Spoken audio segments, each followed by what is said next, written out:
The WNBA tries to silence Sophie Cunningham with a $400 fine, but Sophie turns it into a victory, and this is just starting. Today, she raises her voice against the injustice they asked her to ignore. It erupted in a game against the Connecticut Sun, where she grabbed the ball, ruled the court, and the crowd went wild with every move. Overnight, Cunningham became a legend for the Indiana Fever.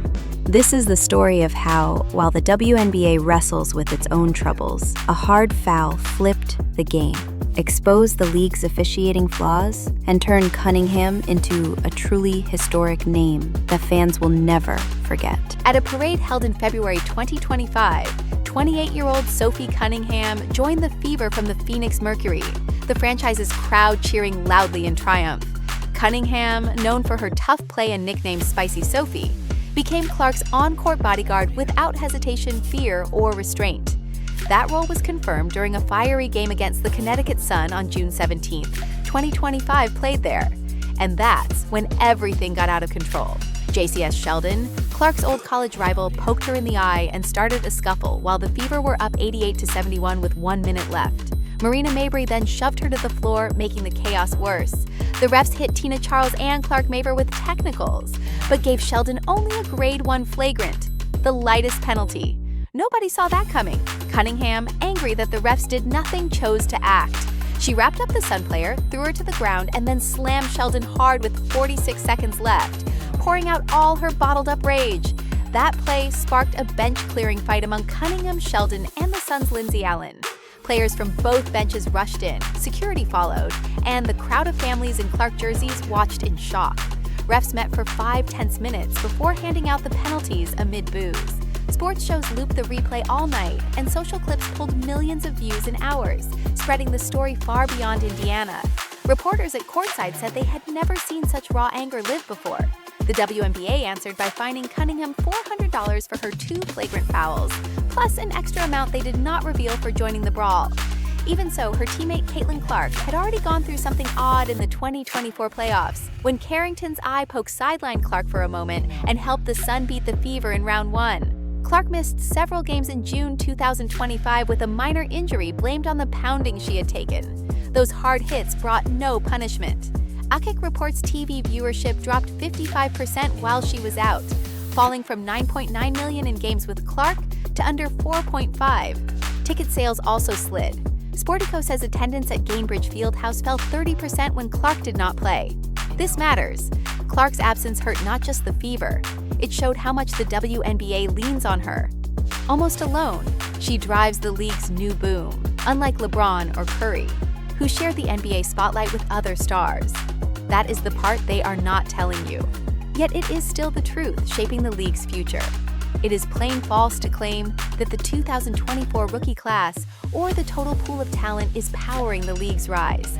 The numbers are clear. Clark's Fever, on ESPN, appeared in 18 of the 21 games that topped 1 million viewers in 2024. Her matchups with Aja Wilson or Angel Reese drew big crowds, but interest crashed without her.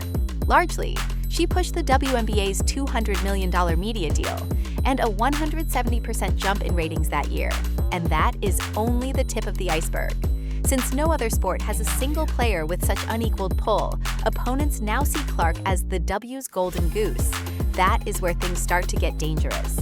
According to what she told ESPN, the fine that Cunningham got was not only $400, but something worse. She said hidden fees made the fine bigger. She stressed the league had grown rich off Clark, but still allowed rivals to hit her. They have spent 2 full years without protecting the WNBA's star, Cunningham told reporters, showing no regret.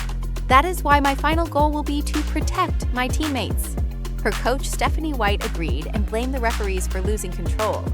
White argued that uneven calls hurt not only Clark, but also the image of women's basketball. It seemed obvious that this would happen. The craziest part is that every bit is strictly true. Fans tired of the way Clark is treated cheered Cunningham's actions. They waved signs reading "Protect Caitlin" and chanted her name outside the arena. Posts on X went viral, calling her a hero and an enforcer for challenging weak officials. Some clips topped 2 million views in a single night, spreading the story worldwide. Sophie Cunningham's warning to the WNBA to leave Caitlin Clark alone turned her into a legend. The game is on. Her hard foul was not revenge, but a statement. If the referees do not protect Clark, Cunningham will. Also, remember this. Her enforcer role feels real because she earned a black belt in Taekwondo at 6. She is a strong presence on the court. Here things get very interesting. Complaints about WNBA officiating focus on Clark. Even though she played fewer minutes than Aja Wilson or Breanna Stewart, Clark got 12 flagrant fouls, the most in 2024. Clark takes hard contact almost every game this season, and the pattern keeps going. A Washington Post study found that refs often miss calls on rough plays, turning the WNBA into a very physical league. Respected analyst and Las Vegas Aces coach Becky Hammond backed Cunningham, saying, "People are tired of the hits. There is too much grabbing and uncalled fouls." Yet most people ignore this. The WNBA resists defending Clark for reasons beyond officiating. The league's culture ties into the deeper problem. Punishments are not even. Veterans like John Phil Jones and Alyssa Thomas were flagged for hard fouls on Clark. For example, Kennedy Carter's hit in 2024 was only upgraded to a flagrant without suspension. The fact that rookie Clark is hunted by veterans and receives no protection was made worse by league silence. And wait, if you think that is awful, Sun coach Rishma Zain called Cunningham's foul rude and silly. However, fans and analysts say the real disrespect is the WNBA's failure to guard its most valuable asset. Now for the key section. There is no match for Clark's influence in the WNBA. ESPN says that in 2024, her games averaged 9.9 million viewers, 170% above the league average of 5.8 to 8 million. Fever home games sold out 90% of the time, and her presence lifted ticket sales across the WNBA by 30% in just months. Sportico reports that the WNBA lost 55% of its viewership, and that ticket sales for games without the Fever plummeted when Caitlin Clark was absent in June 2025. That's when things went completely off the rails. This contrast proves that Clark is the main draw, not rookies, and certainly not veterans like Wilson. X confirms it bluntly. Without Caitlin Clark, the WNBA would be nothing. Without her, the ratings sink. For the NBA, her impact now surpasses even LeBron's. And you'll soon see why this matters so much. Clark's influence goes far beyond numbers. Her $11 million in endorsements and $28 million Nike deal dwarf her WNBA salary of $76,535, clearly revealing the wage gap. The WNBA's financial weakness is evident in a $40 million deficit in 2024, ironically, its most lucrative season ever. Clark is essential because she boosts media deals and packs arenas, but she and her followers could walk away due to the league's blatant officiating shortcomings. Stay very alert. A major and unexpected twist is coming. Now things get even more improbable. Cunningham's sudden fame cost just a $400 fine. Her Instagram gained 350,000 followers, and her TikTok soared from 400,000 to 1.2 million in 48 hours after the Sun Dame, totaling 730,000 according to Sportico. According to fans, the Fever's number 8 jersey, sold out within days, won't be restocked online or in physical stores until July 8, 2025. STN Digital estimates that it would cost a brand more than $1 million to earn 1 million genuine followers across major platforms. In addition, her sponsored social media posts, previously valued at $10,000 each, could now easily generate $20,000 in direct revenue. And this is only the beginning. Cunningham's rise echoes that of Kate Martin, who surpassed Aja Wilson in jersey sales back in 2024. Clark's teammates were already enjoying her spotlight despite modest stats. But Cunningham's new role as enforcer has only heightened her appeal. A single post on X racked up 141,000 likes and 1.2 million views, earning Sophie Cunningham the nickname National Treasure among fans. Her collaborations with Adidas and Quest Nutrition are expected to grow, and soon she could land endorsement deals, pushing her off-court income into 7 figures. But wait, the most important part comes next. Despite the $40 million loss the WNBA posted in 2024, Cunningham is capitalizing on Caitlin Clark's popularity in a way the league itself hasn't.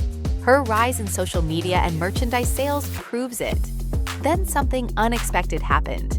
388 people signed a petition calling for her suspension due to unsportsmanlike conduct. Instead of hurting her image, it did the opposite. Fans flooded in to defend Clark. The $400 fine turned out to be the best investment she could have made, converting controversy into publicity. One fan even said her jeggings sold out. Cunningham's lip sync to Selena Gomez's "Hands to Myself" exploded online. The WNBA's TikTok tribute to the incident reached 1.22 million views and comments, including a legend from fitness influencer Joey Swole. It wasn't what anyone saw coming.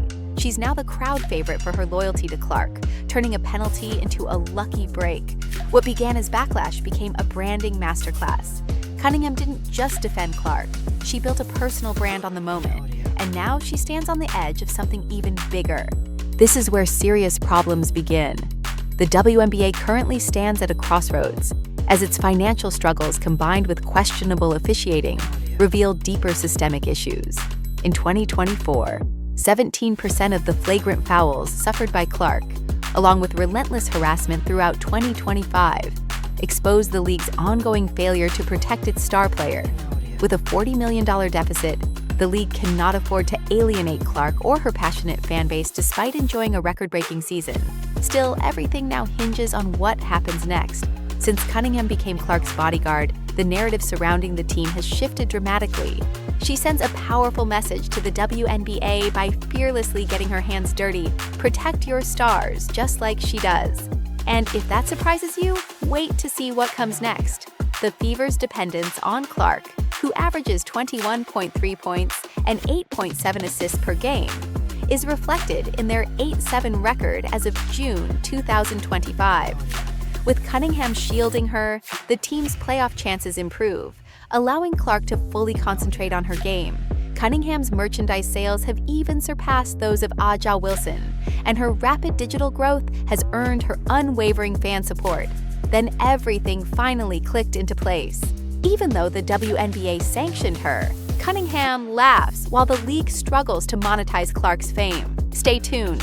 The $400 fine was a small price to pay for exposing officiating flaws and cementing her status as an icon. She has become the enforcer the league never knew it needed, fiercely defending Caitlin Clark and turning a controversial moment into a multi-million-dollar opportunity. Clark is by far the WNBA's most valuable asset. She surpasses LeBron and Curry in the NBA thanks to her unprecedented influence, generating 55% of the audience and 30% of ticket sales. This is almost madness. Sophie Cunningham and Caitlin Clark are changing the game, despite the league's attempts to hold them back. Now, who's laughing? The weak whistle after a hard foul on Clark set a new low. Referees had lost control before Cunningham acted, but concluded the situation was out of hand. What do you think about WNBA officiating? Will players keep paying fines to get revenge, or will real change happen someday? Share your opinion in the comments. For updates, remember to like, share, and subscribe to our YouTube channel. We read all your comments carefully. The league faces a critical moment. Will it adapt or lose ground? The future depends on how the league treats its stars and fans. Stay tuned. Women's basketball will never be the same.